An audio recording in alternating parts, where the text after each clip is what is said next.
நாடு முழுவதும் ரயில் கட்டணங்கள் உயர்த்தப்பட்டுள்ளன. புதிய கட்டண விகிதங்கள் வரும் 26ஆம் தேதி முதல் அமலுக்கு வருகின்றன. 215 கிலோமீட்டர் தொலைவு வரை கட்டண உயர்வு இல்லை என அறிவிக்கப்பட்டுள்ளது. இதற்கு மேற்பட்ட தொலைவுக்கு சாதாரண வகுப்புகளில் கிலோமீட்டருக்கு 1 பைசா அதிகரிக்கப்பட்டுள்ளது. எக்ஸ்பிரஸ், மெயில் ரயில்களில் இது கிலோமீட்டருக்கு 2 பைசாவாக இருக்கும். கட்டண உயர்வு மூலம் ஏசி அல்லாத வகுப்புகளில் 500 கிலோமீட்டர் பயணத்திற்கு 10 ரூபாய் மட்டுமே கூடுதலாக செலுத்த வேண்டியிருக்கும்.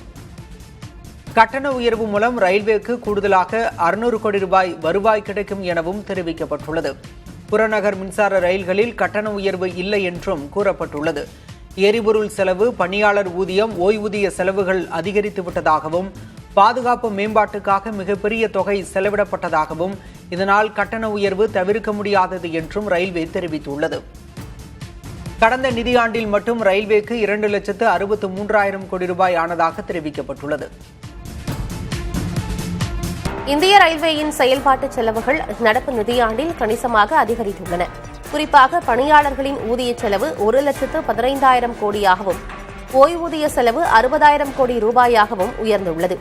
இந்த கூடுதல் நிதி நெருக்கடியை சமாளிக்கவும், சரக்கு போக்குவரத்தை அதிகரிக்கவும் ரயில் கட்டணங்களை ரயில்வே நிர்வாகம் உயர்த்தியுள்ளதாக கூறப்படுகிறது. இதற்கு முன்பாக கடந்த ஜூலை மாதம் 500 கிலோமீட்டருக்கும் அதிகமான தூரத்திற்கு பயணிக்கும் 2ஆம் வகுப்பு ரயில் கட்டணங்கள் 5 முதல் 15 ரூபாய் வரை உயர்த்தப்பட்டது குறிப்பிடத்தக்கது.